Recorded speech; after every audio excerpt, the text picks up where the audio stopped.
Plus qu'on ne peut pas en acheter. Autant les fabriquer soi-même. Mais je n'aurais jamais imaginé qu'à Peshawar, on les fabriquait à la main à partir de vieux bidons d'huile, sur place. Ces vieux bidons ont de multiples usages. Certains s'en servent pour fabriquer des poêles.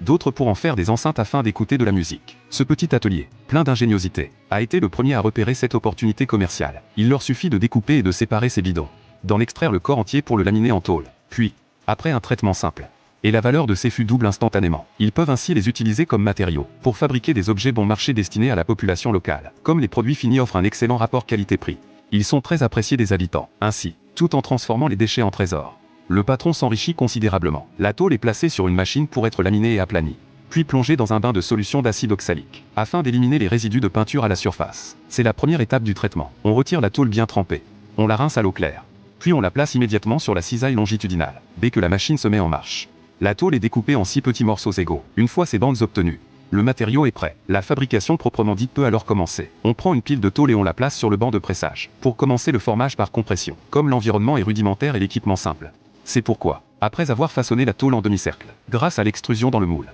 l'artisan doit en rabattre une extrémité par martelage, et la souder pour former une poignée. Il se prépare ensuite à une opération importante, l'enfiler dans cette machine d'étirage. Après avoir solidement fixé la poignée à l'aide de griffes en acier, la machine est mise en marche pour étirer la pièce, tandis que le demi-cercle se referme lentement. L'artisan soude également les joints de raccordement, transformant ainsi la tôle en tube rond.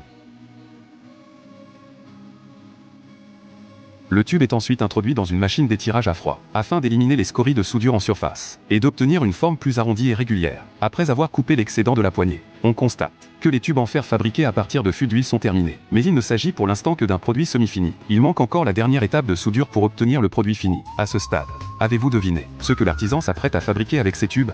Une partie des tubes en fer subit un traitement de trempe, afin de les ramollir suffisamment, et de faciliter leur mise en place sur la cintreuse, où ils sont pliés à la main pour former un nu. L'autre partie est placée sur la presse, qui découpe des encoches incurvées aux deux extrémités, afin de faciliter l'assemblage vertical entre les tubes ronds. Tout est désormais prêt, et l'on peut passer au soudage de la structure. Le soudage peut sembler simple, mais il met en réalité le savoir-faire du maître à rude épreuve. Il faut procéder par soudage par points, pour réaliser progressivement une soudure complète, petit à petit. En effet, un seul faux pas suffirait à percer la tôle. La structure du produit fini est toutefois relativement simple. Il suffit d'insérer la tête de l'issoudé dans un moule, puis de relier les tubes en fer pour former le cadre. Grâce au savoir-faire exceptionnel de l'artisan, tout est soudé et mis en forme.